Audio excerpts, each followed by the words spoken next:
ഞാൻ മറ്റൊരു പാർട്ടിയിലേക്കും പോകാൻ ഉദ്ദേശിക്കുന്നില്ല എന്നും ഒരു തെരഞ്ഞെടുപ്പിലും മത്സരിക്കാൻ ഉദ്ദേശിക്കുന്നില്ല എന്നും തുടക്കം മുതൽ പറഞ്ഞുകൊണ്ടിരിക്കുന്നുണ്ട്.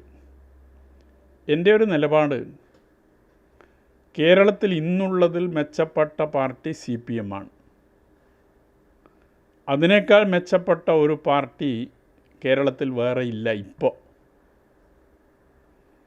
അതുകൊണ്ട് ആ പാർട്ടി തകരാൻ പാടില്ല എന്നാഗ്രഹിക്കുന്ന ഒരാളാണ് ഞാൻ. ബംഗാളിൻ്റെ അനുഭവം വെച്ചുകൊണ്ട് കേരളത്തിലെ CPMൻ്റെ പോക്ക് ശരിയല്ല എന്ന തോന്നൽ എന്നിൽ വളർന്നു വന്നുകൊണ്ടിരിക്കുകയാണ്.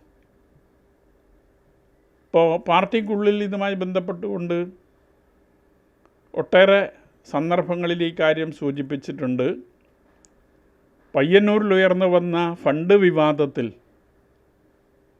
കുറ്റക്കാരെ സംരക്ഷിക്കാനും അത് ഉന്നയിച്ചയാളെ ക്രൂശിക്കാനും ഉള്ള സമീപനം പാർട്ടി നേതൃത്വം സ്വീകരിക്കുന്നത് ഇതിൻ്റെ ഭാഗമായിട്ടാണ്.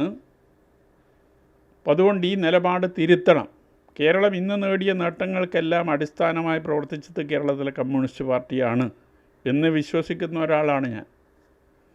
ഈ നേട്ടങ്ങൾ നിലനിർത്താനും കൂടുതൽ നേട്ടങ്ങളിലേക്ക് പോകാനും ആ പാർട്ടി നിലനിൽക്കേണ്ടത് അത്യാവശ്യമാണ്.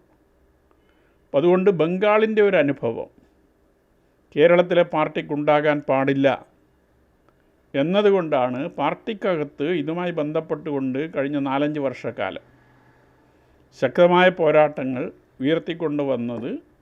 അങ്ങനെ പാർട്ടിക്കകത്ത് ഉയർത്തിക്കൊണ്ടുവന്നതിന് ഫലമുണ്ടായില്ല എന്ന ഘട്ടത്തിലാണ് ഇത് പരസ്യമായി ഈ നേതൃത്വത്തെ തിരുത്താൻ ജനങ്ങൾ സന്നദ്ധമാകണം എന്ന നിലയിൽ ജനങ്ങളുടെ മുമ്പിൽ അവതരിപ്പിക്കാൻ തയ്യാറായിട്ടുള്ളത്.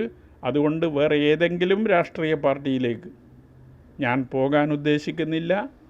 ഒരു തെരഞ്ഞെടുപ്പിലും മത്സരിക്കാനും ഞാൻ ഉദ്ദേശിക്കുന്നില്ല. ഈ തെരഞ്ഞെടുപ്പിൽ മാത്രമല്ല, ഒരു തെരഞ്ഞെടുപ്പിലും ഞാൻ മത്സരിക്കാനും ഉദ്ദേശിക്കുന്നില്ല. ഇപ്പം കാരാവാർഡിൽ വൈശാഖ് മത്സരിച്ചതുപോലെ LDFൻ്റെ ഒരു സ്വതന്ത്ര സ്ഥാനാർത്ഥിയായി കുഞ്ഞികൃഷ്ണൻ്റെ പേര് ഇനി ഉയർന്നു വരാൻ സാധ്യതയുണ്ടോ?